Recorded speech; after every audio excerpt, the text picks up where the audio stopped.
नमस्कार स्टूडेंट, स्वागत है सभी का ट्यूटोरियल एआईसीएस आईपी यूट्यूब चैनल में। इस वीडियो में हम डिस्कस करने वाले हैं पाइथन फॉर लूप्स के बारे में, जो आपके आर्टिफिशियल इंटेलिजेंस क्लास 9th के सिलेबस में है प्रैक्टिकल पार्ट में।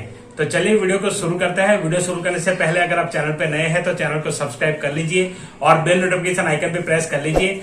एआई के रिलेटेड कोई भी कंटेंट आप देखना पसंद करते हैं तो चलिए वीडियो को स्टार्ट करते हैं। तो सबसे पहले यहाँ पे मैंने ओपन कर लिया है जुपिटर नोटबुक का इंटरफेस और यहाँ पे मैं फाइल सिलेक्ट कर लेता हूँ। न्यू फाइल में जा करके जैसे हम हर बार प्रोग्राम क्रिएट करते हैं वैसे करेंगे। तो चलिए पहले थोड़ा सा इंट्रोडक्शन दे देता हूँ फॉर लूप के बारे में।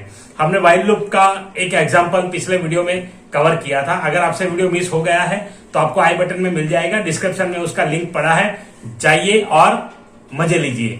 तो वहां पर जाकर के आप उसके मजे ले लीजिए कि कैसे व्हाइल लूप में प्रोग्राम लिखते हैं। और आपको अगर प्रोग्राम्स ज्यादा चाहिए तो भी कमेंट करके बताइए। ऑलरेडी मैंने कुछ प्रोग्राम्स डाल दिए हैं पाइथन आईडीएलई पे, क्लास 11th वाले सेक्शन में आपको मिल जाएंगे, तो वो भी आप देख सकते हैं। अगर आपको जुपिटर नोटबुक पे सेम प्रोग्राम चाहिए तो उसकी भी सीरीज में स्टार्ट करके आपको दे दूंगा। लेकिन अब एग्जाम्स आने को है और पीरियड हमारे पास बहुत ही कम मिलता है वीकली एआई के लिए, 1 या 2 पीरियड मिलते हैं, तो उसमें हम इतना कवर नहीं कर पाते। तो बेसिक इंट्रोडक्शन के प्रोग्राम्स मैंने यहाँ कवर किए हैं। तो चलिए वीडियो को देखते हैं कि कैसे इसमें हम प्रोग्राम लिखेंगे फॉर लूप में। तो व्हाइल लूप में हमने देखा था कि 3 पार्ट्स लूप के होते हैं, iterator, condition and update statement. तो यहाँ पे फॉर लूप का सबसे बड़ा जो बेनिफिट है, सबसे बड़ा जो फायदा है ये है कि आप ये तीनों पार्ट एक ही लाइन के अंदर लिख सकते हैं। और इसीलिए सबसे ज्यादा फेवरेट लूप अगर किसी डेवलपर की है तो वो फॉर लूप होती है, ताकि फॉर लूप में इजी वे में कम स्टेटमेंट्स में आपका प्रोग्राम हो जाएगा। इसीलिए क्या है, शॉर्ट कोड।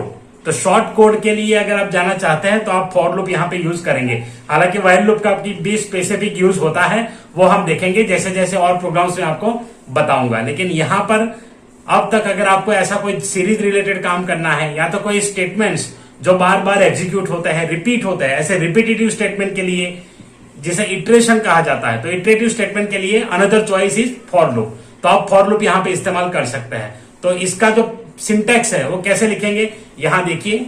सबसे पहले हम लिखेंगे फॉर कीवर्ड। यहां मार्क डाउन मैंने कर लिया है तो ये एज ए नोट्स आ जाएगा। सबसे पहले हमें लिखना होता है फॉर कीवर्ड। फॉर के बाद हम लिखेंगे इटरेटर। तो इटरेटर i = 1 हम वहां डालते थे, यहां पे ये सब डालने की जरूरत नहीं है, सीधा i लिखिए। और i के साथ आपको यूज करना है एक ऑपरेटर, जिस ऑपरेटर का नाम है मेंबरशिप ऑपरेटर। तो यहां मेंबरशिप ऑपरेटर 2 होते हैं, एक होता है इन, दूसरा होता है नॉट इन। तो यहां पे हम यूज करेंगे इन जब हमें कोई भी वैल्यू पर्टिकुलर सीरीज में, पर्टिकुलर रेंज में या तो पर्टिकुलर थिंग में अगर कंसीडर करनी है तो हम यहां पे लिखेंगे इन। तो यहां पे फॉर लूप में जनरली हम लिखते हैं इन, फॉर आई इन। उसके बाद यहां पे आएगा रेंज। अब देखिए रेंज फंक्शन में 3 पैरामीटर आपको पास करने हैं। 3 पैरामीटर कौन कौन से आएंगे, तो रेंज। आप रेंज किसे बोलते हैं, हम एक नंबर से लेकर के दूसरे पर्टिकुलर नंबर तक जो चीज जाती है उसे हम कहते हैं रेंज। तो ये रेंज यहाँ पे कैसे डिफाइन होता है, तो यहाँ पे 3 पैरामीटर आपको ध्यान में रखना है। कितने, 3 में सबसे पहला पैरामीटर है आपका स्टार्ट। भैया कहां से स्टार्ट करोगे आप, तो कोई भी चीज हमें शुरुआत करनी होती है तो वो होता है आपका स्टार्टिंग पॉइंट, तो वही होता है इटरेटर। तो यहां पे सबसे पहला पैरामीटर है स्टार्ट, जो कि यहां पे ऑप्शनल है। अगर आप कुछ नहीं डालेंगे तो कहां से स्टार्ट होगा, ऑलवेज 1, तो 1 से ही स्टार्ट होता है। और दूसरा यहां पे होता है स्टॉप। ये मैंडेटरी पैरामीटर्स है, आपको हर उसमें डालना पड़ेगा स्टॉप, कि कहां पर स्टॉप होगा। अदरवाइज आपकी लूप क्या हो जाएगी, एंडलेस और इनफाइनाइट लूप जिसे कहते हैं। तो ऐसी लूप ना हो इसलिए हम यहां डालेंगे स्टॉप, कि कहां पर स्टॉप करना है इसे। तो यहां पे स्टॉप वैल्यू और इसके बाद आता है स्टेप वैल्यू। स्टेप वैल्यू यहां पे हो गया आपका अपडेट स्टेटमेंट, कि नेक्स्ट स्टेप में कौन सी वैल्यू यहां चेंज होगी और कहां पे आप इसको ले जाएंगे। तो ये 3 चीजें रेंज फंक्शन में डालनी है। एक बार फिर से रिपीट करता हूं मैं, रेंज में 3 पैरामीटर कंपलसरी है। सबसे पहले हम लिखेंगे फॉर, उसके बाद लिखेंगे वेरिएबल जो इटरेटर का आपने लिया है। ज्यादातर हम देखते हैं आई, तो इसीलिए मैंने यहाँ पे आई चलाया, आई इन रेंज। उसके बाद स्टार्ट, स्टॉप, स्टेप, ये 3 पैरामीटर आएंगे। हमेशा से याद रखें पाइथन लूप में जब हम रेंज फंक्शन यूज करते हैं तो स्टार्ट, स्टॉप, स्टेप, तो ये 3 वैल्यू यहां पे आपको डालनी है। स्टार्ट कहां से आप स्टार्ट कर रहे हैं, स्टॉप कहां तक जाना है, और स्टेप, कितने स्टेप बढ़ करके आप जाएंगे। तो ये तीनों चीजें स्पेसिफाई कर दीजिए। उसके बाद यहाँ पे फॉर लूप एक ब्लॉक होता है, कॉलम डाल के एंटर कर दीजिए। जैसे एंटर करेंगे आपको इंडेंटेशन यहाँ पे देना पड़ेगा। इसके बाद यहाँ पे जो भी स्टेटमेंट्स आपको डालने हैं वो आपकी मर्जी, आप जो काम आपने लिया है, जो प्रोग्राम आप बना रहे हैं, उस प्रोग्राम के हिसाब से यहाँ पे नंबर्स वगैरह डाल दीजिए। जो भी स्टेटमेंट्स है वो सारे स्टेटमेंट्स यहाँ पे डाल दीजिए। चलिए आगे अब इसका एक एग्जांपल देखते हैं। वही सीरीज करेंगे जो हमने पिछले वाले वीडियो में किए थे, व्हाइल लूप वाली वीडियो में किए थे, 1 to n नंबर। यहाँ पे मैं लेता हूं n नंबर। तो चलिए यहाँ पे एंटर करके ले लेते हैं। एंटर में तो ये ऐसे जाएगा, 1 मिनट। हम इसको न्यू में प्लस पे ऐड कर देते हैं। तो यहाँ पे न्यू ब्लॉक मैंने ऐड कर दिया है और कोड ऑटोमेटिकली सिलेक्ट हो गया है। बाय डिफॉल्ट इसका जो व्यू है वो कोड में ही आता है, हम उसको चेंज कर सकते हैं मार्क डाउन या तो फिर जो भी ऑप्शन यहाँ पे मिलते हैं, row and B convert heading, जब हमें हेडिंग डालनी है। अगर यहाँ आप हेडिंग डालना चाहते हैं तो यहाँ हेडिंग भी हम यूज कर सकते हैं। जैसे इसको मैं नीचे ले जाता हूँ, Ctrl+X, इसे कन्वर्ट कर लेते हैं मार्क डाउन, ये डाल दिया हमने। और इसको मैं हेडिंग करूंगा सिंटैक्स, तो इस सिंटैक्स हम यहाँ डाल देते हैं हेडिंग में, तो ऐसे आ जाएगा हेडिंग। तो इस प्रकार से आप यहाँ पे नोट्स बना सकते हैं। तो चलिए नेक्स्ट यहाँ पे कोड लिखते हैं। अब कोड में भी अगर मुझे हेडिंग चाहिए, इसको कन्वर्ट कर देता हूं मैं कोड। अब कोड के बाद यहाँ पे प्लस करके ले लेते हैं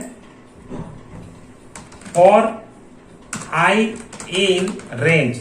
अब यहाँ पे क्या चाहिए, हमें 1 से स्टार्ट करना है, नहीं डालेंगे तो भी ऑटोमेटिकली ले लेगा।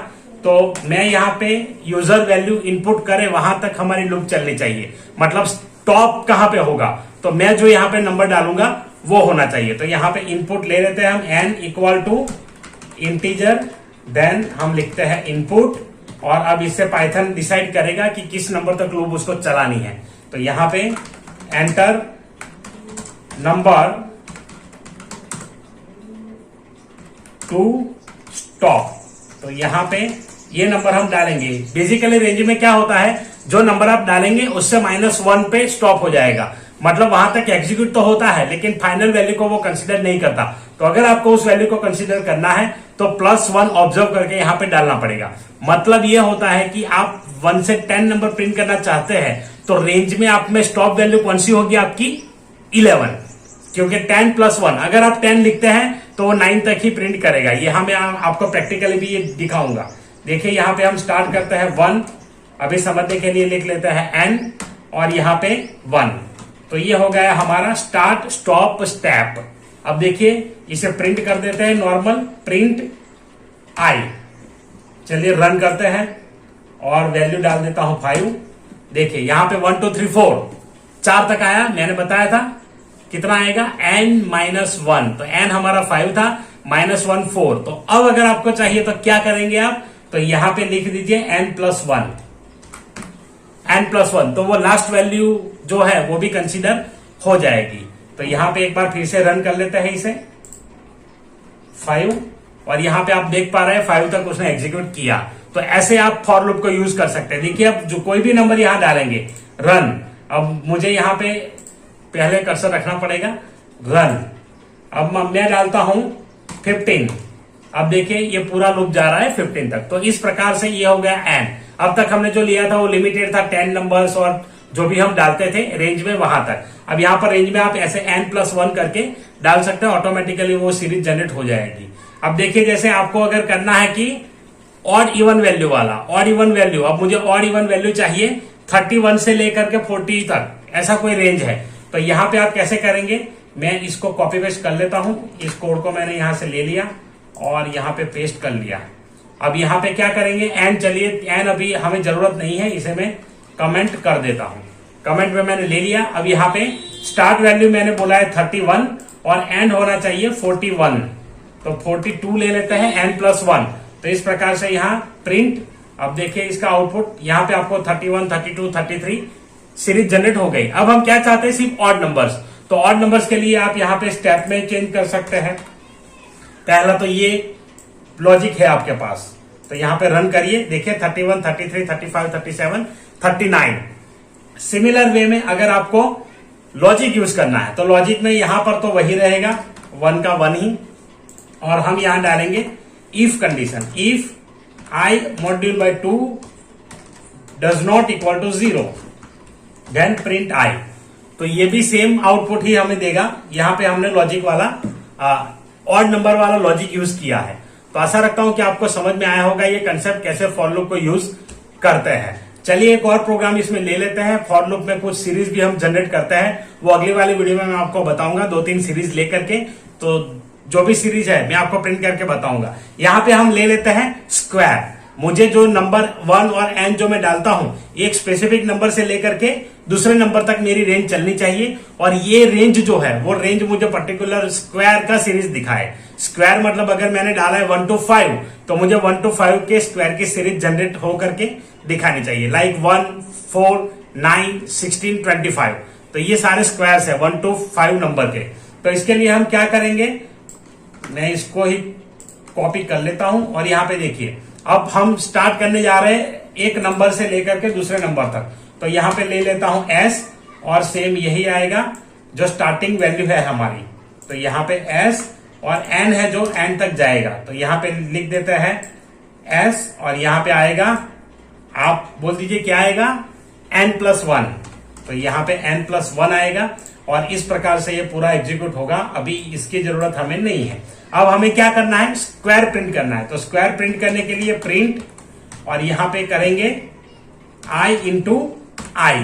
एक पहला ऑप्शन ये है, आप ये यूज कर सकते हैं। इसे रन करके देख लेते हैं। देखिए मुझे चाहिए 5 से लेकर के 10 तक। तो 5 से 10 का जो स्क्वायर है उसकी सीरीज यहां प्रिंट होनी चाहिए। देखिए यहां पे आ चुका है। 5 का स्क्वायर है 25, 6 का है 36, 7 का है 49, 8 का है 64, 9 का है 81 एंड 10 का है 100। तो यहां पे ये पूरी सीरीज जनरेट हो चुकी है। अब देखिए यहां पर मैं थोड़ा सा और एक स्टेटमेंट यूज करता हूं, जो हमने एक्सपोनेंशियल वाला ऑपरेटर यूज किया था, आपको अगर याद होगा, double star, star into star. तो यहां पे वो यूज करेंगे तो भी आ जाएगा। तो यहां पे डाल दीजिए स्टार इंटू स्टार, और पावर हम कितना लेंगे, 2। तो इसी प्रकार से आप ये सीरीज जनरेट कर पाएंगे। अब मैं यहां पे प्रिंट करना चाहता हूं 3 से लेकर के 12 तक। तो इसके प्रिंट होने चाहिए सीरीज। तो यहाँ पे देखिए ये पूरा सीरीज यहाँ जनरेट हो चुका है स्क्वायर का। तो आशा रखता हूं आपको वीडियो में जो कंसेप्ट मैंने एक्सप्लेन किया है वो समझ में आया होगा। अभी आपको कोई डाउट है इस कंसेप्ट के ऊपर तो कमेंट करके जरूर पूछिए, मैं उसमें रिप्लाई में कर दूंगा। और मेरी वीडियो के बारे में अपना फीडबैक है वो शेयर जरूर करिए। आपके फीडबैक से हमें हौसला मिलता है। और वीडियो लाइक करना मत भूलिए। आप वीडियो देखते हैं लेकिन लाइक नहीं करते, लाइक कर दीजिए वीडियो को, और अपने दोस्तों के साथ शेयर भी करिए ताकि वो भी इतने अच्छे तरीके से सीख पाए। तो चलिए मिलते हैं अगले वीडियो में। तब तक के लिए अपना ख्याल रखें, अपनी पढ़ाई का ख्याल रखें, और वीडियो देखने के लिए धन्यवाद।